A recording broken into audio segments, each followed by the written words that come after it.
बच्चों कैसे हैं आप सब। क्लास 7 की मैथ्स की क्लास में आप सबका स्वागत है। बच्चों इकाई 7 हम पढ़ रहे थे वाणिज्य गणित। बच्चों हम लोगों ने 7 जो है डी तक के सवाल हल कर लिए हैं। आज हमें स्टार्ट करनी है 7E।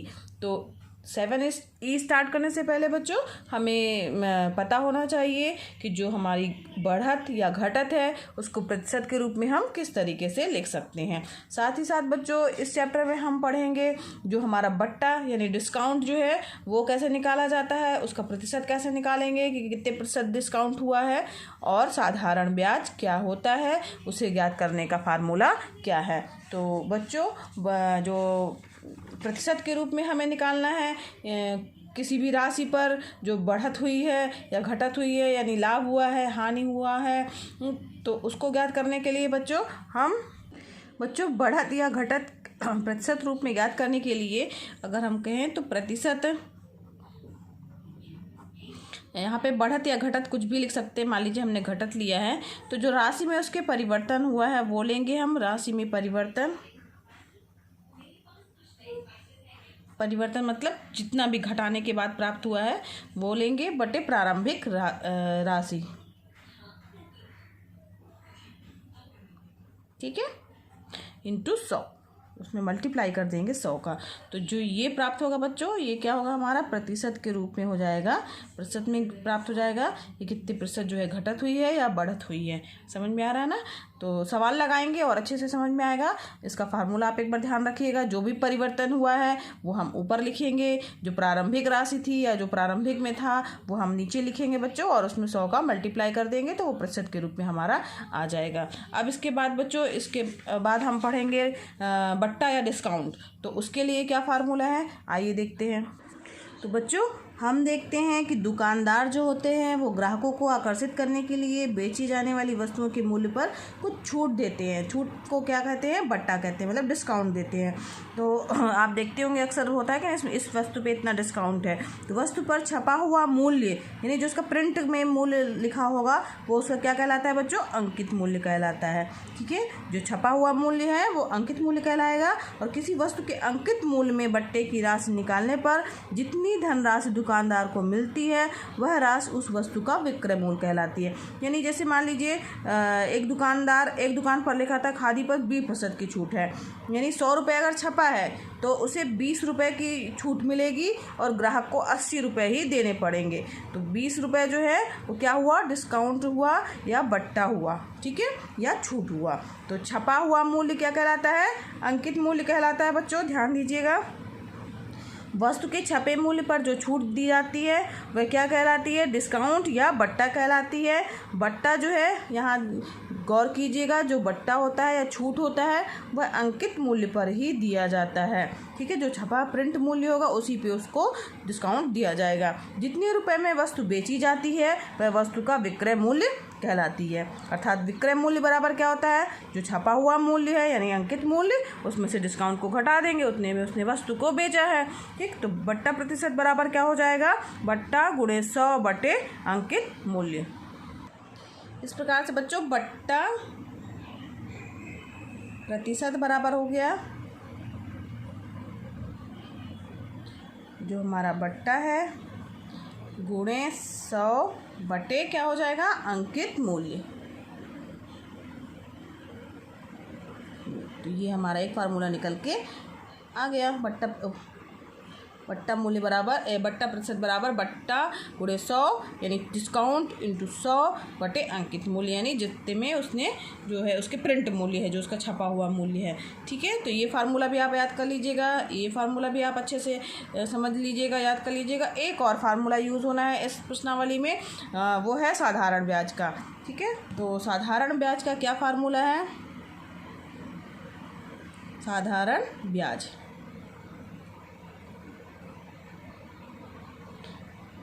तो साधारण ब्याज जो है वो हम लोग पहले निकाल चुके हैं इसके पहले की कक्षा में बच्चों।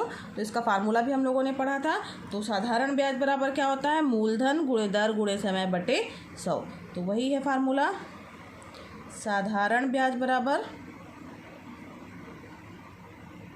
मूलधन गुणे दर गुणे समय बटे क्या हो जाएगा, 100। तो ये किसका फार्मूला हो गया, ये हो गया हमारे पास साधारण ब्याज का फार्मूला। ठीक, तो ये आपको ये फार्मूला भी ध्यान रखना है। इसी पर आधारित जो है वो प्रश्न है हमारे। अब चलते हैं अपनी प्रश्नावली की ओर। बच्चों, अभ्यास 7 का पहला प्रश्न है, 800 रुपये पर 5 वर्ष का ब्याज 3.5% 3.1/2% वार्षिक दर से ज्ञात कीजिए। ठीक है, तो ब्याज हमें ज्ञात करना है, यानी साधारण ब्याज का फार्मूला लगेगा, जो कि अभी अभी हम लोगों ने पढ़ लिया बच्चों। तो उसी पर जो है आधारित ये प्रश्न है। आइए देखते हैं इसे कैसे हल करना है। बच्चों, जो चीज़ें दी हुई हैं वो हमें नोट कर लेनी है। तो सबसे पहले जो दिया हुआ है 800 रुपये पर, यानी मूलधन कितना दिया है, तो सबसे पहले हम लिखेंगे दिया है मूलधन बराबर 800 रुपये, रुपये का चिन्ह पहले बनेगा 800। ठीक है, इसके बाद समय कितना दिया हुआ है, समय भी दिया हुआ है ना, तो समय दिया है कितना, 5 वर्ष। 5 वर्ष समय हो गया हमारे पास में। और क्या दिया हुआ है, दर दी हुई है, वार्षिक दर दी हुई है ना, तो वार्षिक दर जो है, वार्षिक दर दी हुई है 3.1/2%। 3.1/2, 3 दूनी 6 और 1 7, 7/2%। समझ में आ रहा है। अब हमें क्या ज्ञात करना है, साधारण ब्याज ज्ञात करना है। साधारण ब्याज जो है वो हमें ज्ञात करना है। तो सीधे सीधे हम फार्मूला लगा देंगे। साधारण ब्याज बराबर क्या होता है बच्चों, साधारण ब्याज बराबर होता है मूलधन गुणे दर गुणे समय बटे 100। बहुत ही सिंपल है। फार्मूला ज़रूर याद कर लीजिएगा आप लोग। ठीक है, फार्मूला याद होना ज़रूरी है। फार्मूला याद होगा तभी तो आप सवाल हल कर पाएंगे। तो बस इसमें सीधे सीधे मान रखना है। मूलधन कितना दिया है, 800 रुपये दिया है। दर दी हुई है कितनी, 7/2 दी हुई है। ठीक है, बटे में यहाँ लिख दीजिए 2। ठीक है, और समय कितना दिया हुआ है, 5 वर्ष, यानी 5 हो गया। और बटे में कितना है, मल्टीप्लाई बटे में जो ये 100 है वो 100 आ गया। 0 0 कैंसिल हो गया, 2 1 कम 2, 2 चौको 8, यानी 7 चौक 28, 28 गुणे 5 करिए, 28 गुणे 5, 8 पंचे 40, 0। ठीक है, 5 दूनी 10 और 4 14। ठीक, 140 रुपये। तो ये अतः आप उत्तर अलग से लिख दीजिएगा। अतः साधारण ब्याज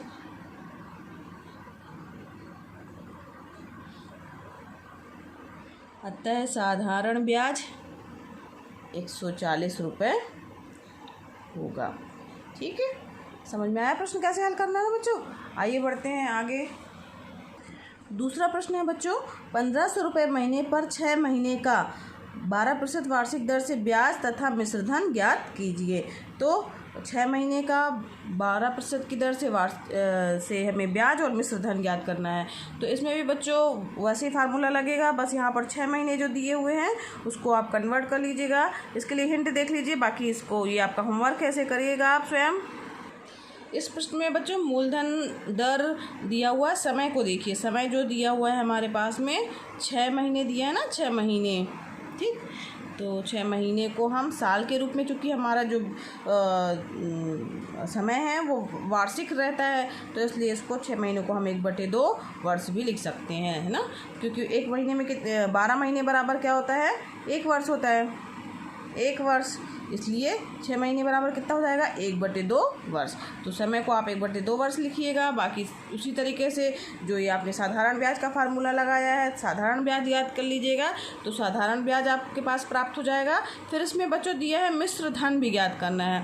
तो मिश्र धन का एक फार्मूला होता है, मिश्र धन बराबर होता है जो मूलधन है उसमें ब्याज को जोड़ दिया जाए। ठीक है, तो ये मिश्र धन का फार्मूला हो गया। ये फार्मूला जो है आपका अप्लाई होगा बच्चों, इसे भी याद कर लीजिएगा। मिश्रधन बराबर होता है मूलधन धन ब्याज। ब्याज का तात्पर्य है जो हमारा साधारण ब्याज है, और मूलधन जो है प्रश्न में दिया ही हुआ है। जो ब्याज आप निकालेंगे इसके माध्यम से, इस फार्मूले के माध्यम से, उसको आप ऐड कर दीजिएगा तो आपका मिश्रधन प्राप्त हो जाएगा। तो इसे करिएगा बच्चों, ये आपका होमवर्क है। आगे बढ़ते हैं। तीसरा प्रश्न है बच्चों, 1600 रुपये का 3.5 वर्ष का 5.1/2% वार्षिक ब्याज की दर से ब्याज तथा मिश्रधन कीजिए। तो इसको भी बिल्कुल उसी तरीके से करना है बच्चों। इसमें सब चीज़ें, ये तो वर्ष में दिया ही हुआ है, मूलधन दिया हुआ है, समय दिया हुआ है, दर दी हुई है, और ब्याज हमें साधारण ब्याज ज्ञात करना है और मिश्र धन। अभी फार्मूला पढ़ा हम लोगों ने, मिश्र धन बराबर क्या होता है, मूलधन धन ब्याज। तो आप इस प्रश्न को भी होमवर्क के रूप में कीजिएगा, बहुत ही आसान है, केवल आपको फार्मूला ऐड करना है। ठीक, तो अब आगे बढ़ते हैं क्वेश्चन नंबर 4 की ओर। किस धन का 6.1/4% वार्षिक ब्याज की दर से 3 वर्ष में साधारण ब्याज 150 रुपये हो जाता है? धन ज्ञात कीजिए। किस धन का मतलब वो हमें मूलधन ज्ञात करना है इस प्रश्न में। तो इसके लिए चलिए आइए देखते हैं इस प्रश्न को कैसे हल करेंगे। इस प्रश्न में भी बच्चों कुछ नहीं करना है, केवल जो चीज़ें दी हुई हैं वो लिख के और सीधे फार्मूला लगाना है। साधारण ब्याज का ही फार्मूला लगेगा। तो सबसे पहले हम क्या लिख लेंगे कि दिया है, क्या क्या चीज़ें दी हुई हैं।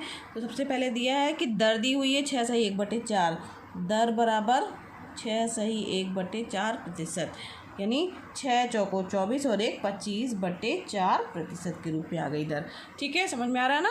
और इसके बाद दिया हुआ है समय, 3 वर्ष दिया हुआ है। समय कितना दिया हुआ है बच्चों, 3 वर्ष। और क्या चीज़ दी हुई है, साधारण ब्याज 150 रुपये हो जाता है। तो साधारण ब्याज भी यहाँ पर दिया हुआ है। साधारण ब्याज बराबर दिया हुआ है कितना, 150 रुपये। ठीक, मूलधन हमें ज्ञात करना है और मूलधन ज्ञात है, ये हमें ज्ञात करना है। साधारण ब्याज का फार्मूला लगा देंगे। साधारण ब्याज बराबर क्या होता है, मूलधन गुणे दर गुणे समय बटे 100। बस मान रख देंगे। यहाँ पर 150 रुपये दिया है, मूलधन कितना दिया हुआ है वो तो हमें ज्ञात ही करना है, तो मूलधन ही रहने देंगे। दर कितनी दी हुई है, 25/4 दी हुई है बच्चों, और गुणे समय, समय दिया हुआ है 3 वर्ष बटे 100, तो इस बटे का 100 हो जाएगा। अब मूलधन हम इस तरफ लेके आ जाएंगे, या सारी चीज़ें इस तरफ ले आए। मूलधन बराबर क्या हो जाएगा, तो मूलधन बराबर हो जाएगा 150 गुणे 100 गुणे 4 बटे 25 गुणे 3। ठीक, 25 से कट जाएगा, 25 से कम 25, 25 चौको 100, 5 से भी आप काट सकते हैं। ठीक, और 3 से ये कटेगा, 3 कम 3, 3 पचे 15, 50, 50 गुणे 4 चौको 16। ठीक, तो इसको हल करिए, तो इसको आप मल्टीप्लाई करेंगे, 0 6 पंचे 30 की 0, 3 कैरी फॉरवर्ड में आएगा, 5 एकम 5, 5 और 3 कितना हो गया बच्चों, 8। तो मूलधन कितना प्राप्त हो गया, 800 रुपये। तो आप लिखिएगा, अतः उत्तर है ये हमारा, अतः मूलधन रुपये 800 होगा। ठीक है, समझ में आ गया। इसमें कुछ नहीं किया है बच्चों, जो चीज़ें दी हुई हैं वही इस साधारण ब्याज वाले फार्मूले में रख दी गई हैं और हमारे पास मूलधन ज्ञात हो गया है। आगे बढ़ते हैं अब हम। 5वां प्रश्न है बच्चों, 7200 रुपये का 3 वर्ष का ब्याज 1080 रुपये है। ठीक है, ब्याज की दर हमें बताना है। तो यहाँ पर हमें कुछ वही साधारण ब्याज का फार्मूला आपको लगाना है और यहाँ पर दर ज्ञात करना। बाकी सारी चीज़ें दी हुई हैं आपके पास में, मूलधन दिया हुआ है, समय दिया हुआ है और साधारण ब्याज दिया हुआ है। बस हमें क्या ज्ञात करना है बच्चों, दर ज्ञात करना है। तो ये भी आप उसी फार्मूले के माध्यम से हल कीजिएगा, आ जाएगा आपका। और वही फार्मूला लगना है, साधारण ब्याज वाला फार्मूला लगेगा, सीधे मान पुटअप करना है, ब्याज की दर आपको ज्ञात हो जाएगी। ये आपका होमवर्क हो गया बच्चों। आगे बढ़ते हैं क्वेश्चन नंबर 6 की ओर। 800 रुपये का 6/1/4 वर्ष में मिश्र धन 1150 रुपये हो जाता है। तो ब्याज की दर ज्ञात करना है। तो यहाँ पर हमारे पास बच्चों इतने रुपए दिए हैं, यानी ये हमारे पास क्या है, मूलधन है, ये समय है, ये मिश्र धन दिया हुआ है और ब्याज की दर हमें ज्ञात करना है। तो साधारण ब्याज, आइए देखते हैं इस प्रश्न को कैसे हल करेंगे। सबसे पहले बच्चों क्या करना है, जो चीज़ें दी हुई हैं हर प्रश्न में वैसे ही करना है बच्चों। जो चीज़ें दी हुई हैं उसे नोट करना है। तो क्या चीज़ दिया है, तो दिया है यहाँ पर मूलधन बराबर क्या दिया हुआ है, 800 रुपये दिया हुआ है। समय हमारे पास में दिया हुआ है बच्चों, कितना है, 6/1/4 वर्ष। 6/1/4 का 6 चौको 24 और 1 25/4 वर्ष। ठीक है, तो ये मूलधन दिया है, समय दिया हुआ है और मिश्र धन भी दिया हुआ है हमारे पास में। तो मिश्र धन बराबर क्या दिया हुआ है, 1150 रुपये। और हमें क्या ज्ञात करना है, दर जो है वो ज्ञात करना है। तो अब चूँकि साधारण ब्याज बराबर होता है या मिश्र धन बराबर क्या होता है, मूलधन धन ब्याज होता है, मिश्र धन बराबर मूलधन धन ब्याज। ब्याज मतलब साधारण ब्याज हो गया। अब यहाँ पर हमें चूँकि मिश्रधन दिया हुआ है, मूलधन भी दिया है, तो हम साधारण ब्याज ज्ञात कर सकते हैं। तो साधारण ब्याज बराबर या ब्याज बराबर क्या आ जाएगा, मिश्रधन उसमें से मूलधन घट जाएगा, मिश्रधन माइनस मूलधन। ठीक, अब मिश्रधन कितना है बच्चों, मिश्रधन है हमारे पास में 1150 रुपये, वो लिख दिया। मूलधन कितना है 800 रुपये, तो ये घटेगा, घटने पे आया हमारा 350 रुपये। ये क्या हो गया हमारा साधारण ब्याज। अब देखिए हमारे पास सब चीज़ें प्राप्त हो गई हैं, ब्याज प्राप्त हो गया है, मूलधन है, समय है, और हमें क्या ज्ञात करना है, दर ज्ञात करनी है। तो कुछ नहीं बच्चों, अब इसमें साधारण ब्याज वाला फार्मूला जो है अप्लाई हो जाएगा। तो साधारण ब्याज बराबर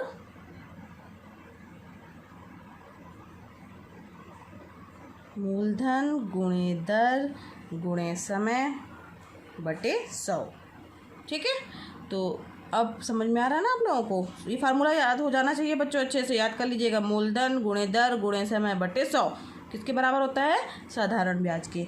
तो यहाँ पर साधारण ब्याज की जगह 350 हमने रख दिया। मूलधन हमारे पास में दिया है बच्चों कितना 800, गुणे दर तो हमें ज्ञात ही करनी है, समय कितना दिया हुआ है 25/4।